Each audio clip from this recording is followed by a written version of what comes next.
définition simple, c'est l'art de rester en contact avec ses clients à haut potentiel.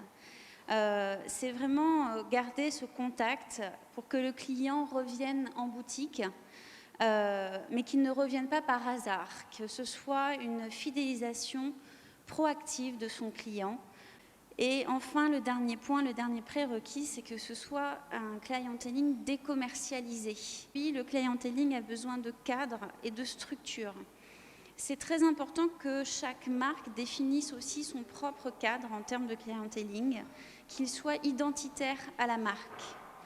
Est-ce que tout est possible? Est-ce que je peux tout dire? Est-ce que mes vendeuses peuvent tout écrire dans le client book? La présidente de la CNIL, il y a 3 ans, disait « Les données personnelles, ce sont le pétrole de demain ». Une donnée qui est sur un client book, sur un fichier manuscrit, rentre dans le cadre de la loi.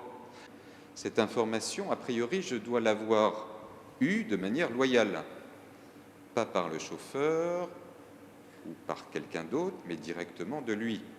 Un autre grand principe, c'est la proportionnalité et la finalité. C'est-à-dire que je collecte une information avec un objectif, disons, mieux servir, vendre. Et donc, je collecte cette information et elle doit correspondre à cette finalité. Et tout ça doit être proportionnel. En tout état de cause, ces données, raciales, ethniques, opinions politiques, philosophiques, religieuses, appartenance syndicale, santé, vie sexuelle, sont interdites de collecte, sauf consentement et autorisation expresse de l'autorité. Cette autorité, comme les autres autorités, marche sur un principe de bonne foi.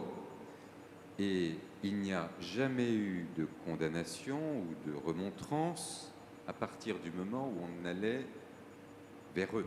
On a identifié à peu près 350 clients qui voyagent au moins 40 à 50 fois dans l'année et avoir un relationnel tellement particulier avec eux que c'est avec ces 350 clients que nous avons créé le nouveau produit qui verra le jour cet été. Et donc je suis allée de façon tout à fait informelle les rencontrer dans notre salon et la question que je leur posais c'était eh bien, imaginez que vous êtes un magicien, vous qui voyagez partout, qu'est-ce que vous aimeriez qu'Air France soit dans quelques mois?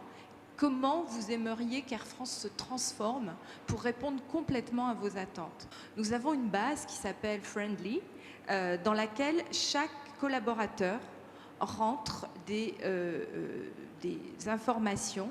Alors, pas sensible, mais personnel, sur chaque client pour être sûr d'une fois sur l'autre de pouvoir le servir.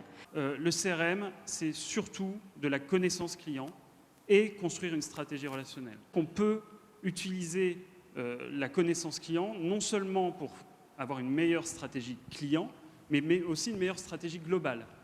Dans toutes les marques de luxe qu'on suit, on aime bien faire la statistique de voir sur les vendeurs qui sont là depuis un certain temps et qui s'en vont, qu'est-ce qui se passe suite à leur départ. Et c'est à minimum 10% du chiffre d'affaires qui est perdu. L'idée, c'est de se dire quel usage client, quel moment dans l'expérience je vais venir nourrir avec mon CRM. Ça, c'est le point de départ et c'est le point de focalisation unique. Il faut qu'il y ait un bénéfice client. Pour venir le nourrir, je ne vais pas le faire avec des choses automatisées. L'outil n'est pas une fin en soi. L'outil intervient au dernier moment dans la mise en œuvre et dans la production, l'exécution d'une action. Aussi, se donner des objectifs court terme et se dire, un projet CRM, on doit être capable, dans les 3 mois, de mesurer des premiers bénéfices.